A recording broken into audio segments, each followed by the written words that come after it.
De retour sur le plateau de cette info, nous recevons Kevin Fieni Kofi, il est président de Pro Côte d'Ivoire, et avec lui, nous faisons l'actualité politique ici en Côte d'Ivoire et surtout l'actualité de son parti. Pour rappel, il est candidat déclaré à la présidentielle de 2025. C'est bien cela. Alors, on dit souvent qu'il est difficile pour un parti politique de gagner seul les élections. Vous êtes un parti politique, mais en plus un petit parti politique. Est-ce que vous vous apprêtez à faire alliance avec d'autres partis? Déjà, nous ne sommes pas un petit parti politique. Je vais même dire que nous sommes le plus grand parti politique en Côte d'Ivoire. Ah bon? Déjà, le nom en dit long. Le parti s'appelle Pro Côte d'Ivoire. Déjà, est-ce que vous n'êtes pas Pro Côte d'Ivoire? D'accord, oui. Vous l'êtes? Ceux qui sont pour la Côte d'Ivoire, oui. Déjà, même au dehors, alignez tous ceux que vous verrez là, poser la question de savoir s'ils sont Pro Côte d'Ivoire ou pas, ils vous diront oui.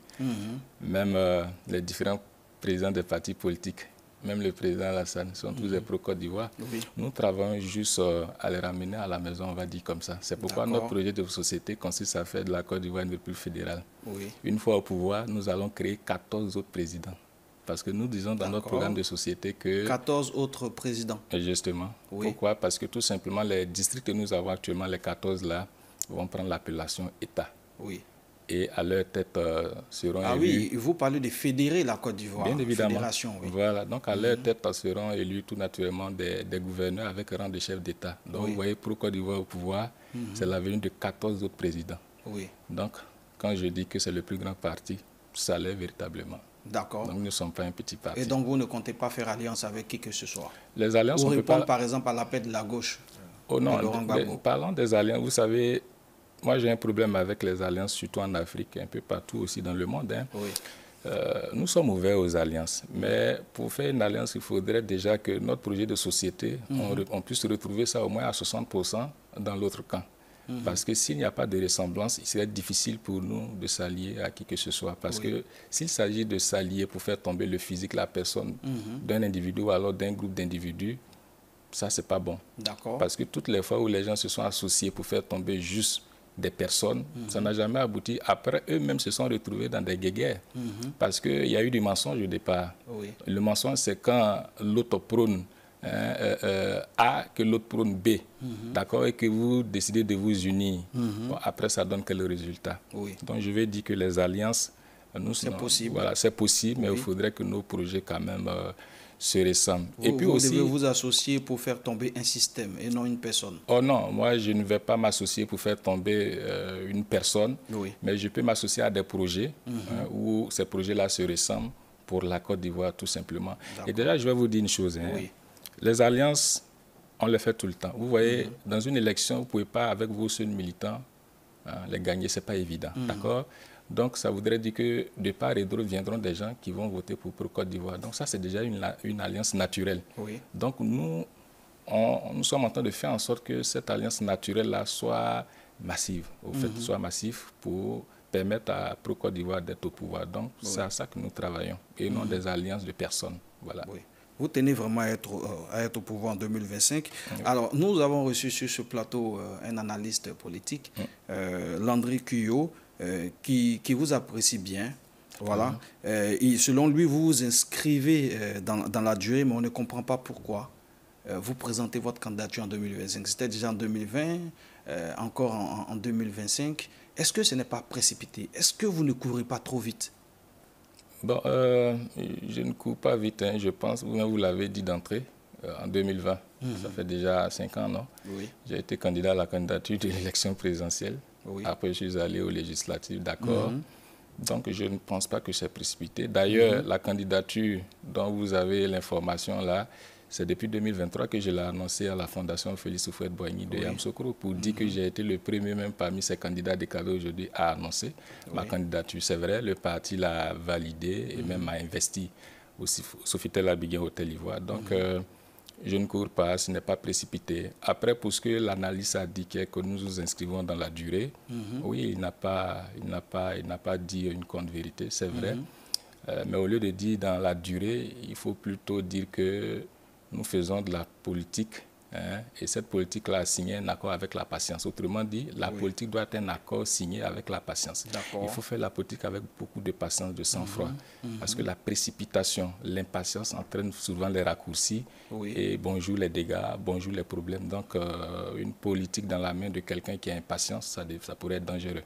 Nous avons compris cela. Et donc, jeunes que nous sommes... Vous êtes patient. Il faut être patient, il faut calculer, il faut savoir poser les pieds, les pas, observer. Tout ça, c'est important. Parce qu'il ne s'agit pas de courir. Il ne faut pas arriver essoufflé. Il faut arriver avec toute sa force, toute la lucidité qu'il faut. Et puis bon, gérer ce pays-là, gérer cette population. Donc on n'a pas besoin d'arriver à quelque part les tenants et les aboutissants de votre candidature. Nous les maîtrisons et nous continuons de lutter pour maîtriser les nouvelles exigences qui vont s'imposer à nous, au fait. D'accord. Et c'est la raison pour laquelle vous parcourez pratiquement toute la Côte d'Ivoire. Vous faites des meetings. C'est beaucoup d'argent. Oui, c'est beaucoup d'argent. Qui vous finance? Je suis un grand garçon. Où sort votre argent? Je suis un grand garçon et comme un grand garçon, je sais bien me débrouiller, d'accord? Je sais me débrouiller et donc une partie vient bien évidemment des bénéfices que je gagne sur mes affaires, sur mon travail, etc. Fonds propres, on va le dire. Mais vous êtes dans quel domaine d'activité? Il n'y a pas que ça. Les Ivoiriens veulent savoir, en fait. Il n'y a pas que ça. Je venais de dire tout à l'heure que je suis un grand garçon. Donc, comme un grand garçon, je me débrouille bien. C'est sur fonds propres, d'accord. Mais il n'y a pas que ça. Il faut aussi respecter les militants pro-Côte d'Ivoire qui me soutiennent. Il y a des cotisations. Comme je l'ai dit, nous n'avons pas besoin de faire du vuvuzela autour de ce que nous faisons. Il y a des cotisations, il y a des dons.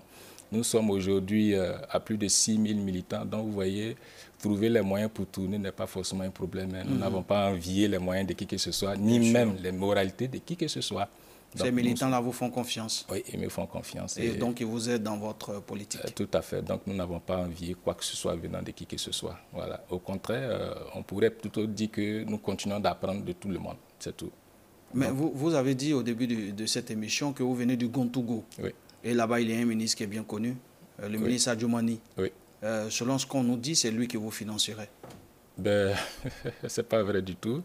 Il ne pourrait pas lui-même le dire, c'est pas vrai. Il ne m'a jamais financé, je n'ai jamais reçu 5 francs du ministre Adjoumani, pas du tout. Ce n'est pas vrai. Mais peut-être ça peut s'expliquer, hein, parce que des gens m'ont vu grandir. Hein. Peut-être que vous ne me connaissez pas beaucoup, mais il y a des gens qui m'ont vu grandir et ils sont souvent étonnés de savoir que là où je suis arrivé, ça pourrait être impossible avant. D'accord. Quand vous êtes à la tête d'un parti politique comme Pro-Côte d'Ivoire et que ce leader-là a même dormi dans les rues, on va dire comme ça, en bas des tables, vous avez tu dors dans le marché. Oui, bien sûr, des jours difficiles, où ce sont les dames-là des marchés qui te réveillent, qui te donnent 50 francs, 100 francs, va boire de l'eau. Bon. Et puis aujourd'hui, subitement, on te voit là où tu es.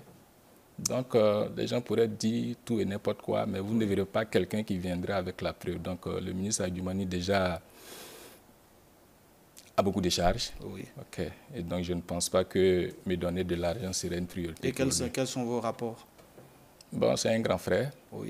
Et il n'y a pas de rapport particulier. Il a son parti pour lequel il se bat. D'accord. Il défend ce parti-là, corps et âme.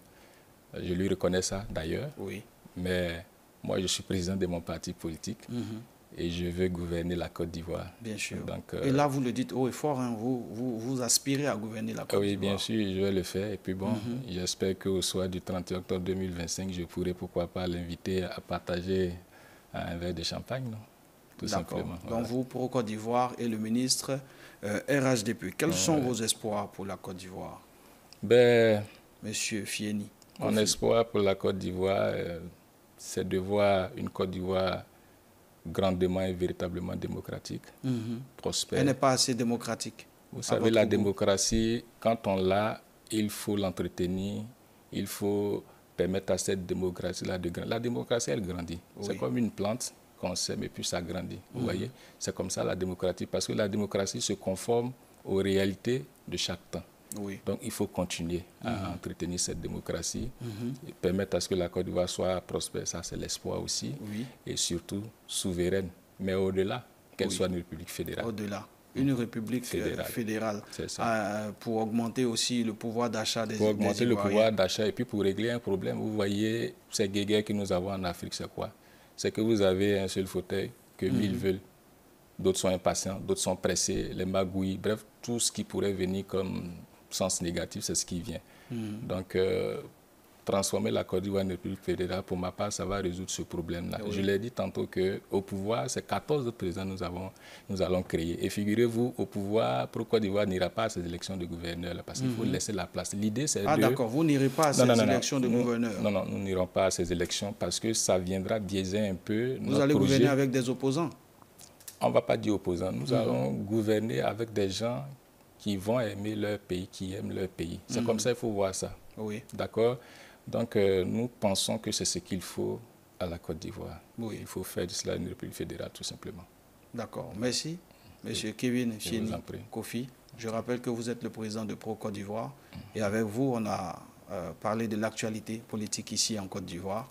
Merci d'être passé sur notre plateau. Merci. Merci. C'est la fin de cet entretien. L'actualité continue sur cette info et sur www.setinfo.ci. Au revoir. Merci.